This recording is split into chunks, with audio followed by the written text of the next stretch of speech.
حضرت امام حسین نے اپنی بہن حضرت سیدہ زینب کو کہا، اے میری بہن، یہ جو میری بیٹی سکینہ ہے نا، میری ننھی بیٹی سکینہ ہے نا، اس کا خیال رکھنا۔ میری بیٹی جب روئے تو میری بیٹی کو سینے سے لگا لینا،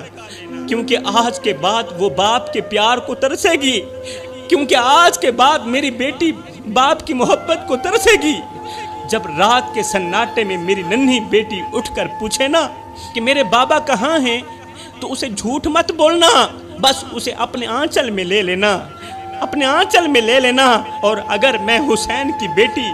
ضد کرے کہ میں نے ہر حال میں اپنے بابا کے ساتھ ہی سونا ہے، تو فوراً اسے اپنے پہلو میں سلا لینا، فوراً میری بیٹی کو اپنے پہلو میں سلا لینا، کیونکہ میری سکینہ کو تو میرے بغیر نیند بھی نہیں آتی، کیونکہ میری سکینہ تو سوتی بھی میری انگل پکڑ کے ہے کہ کہیں میرے بابا چلے نہ جائیں۔ اے میری بہن زینب، میرے جانے کے بعد، میرے شہید ہونے کے بعد، اگر میری بیٹی سکینہ میرے سر کی چادر مانگے تو اسے میں حسین کے سجدے کی مٹی دے دینا، چادر نہ دینا، میں حسین کے سجدے کی مٹی دے دینا۔ انشاءاللہ میرے سجدے کی مٹی میری بیٹی کو سکون دے گی۔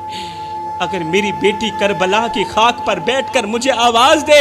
کربلا کی تپتی ریت پر بیٹھ کر اگر میری سکینہ میں باپ کو آواز دے، تو آسمان کی طرف انگل اٹھا کے اسے صرف اتنا کہہ دینا کہ اے سکینہ،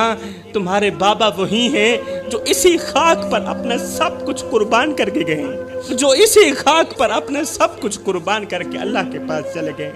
آخر میں امام حسین نے کہا، اے میری بہن زینب، جب میری بیٹی کو خاموش بیٹھے دیکھنا تو سمجھ جانا کہ وہ باپ کی آغوش کو یاد کر رہی ہے، اور اگر وہ سسک سسک کر روئے، اگر میری بیٹی سکینہ سسک سسک کر روئے، تو بس اسے اپنے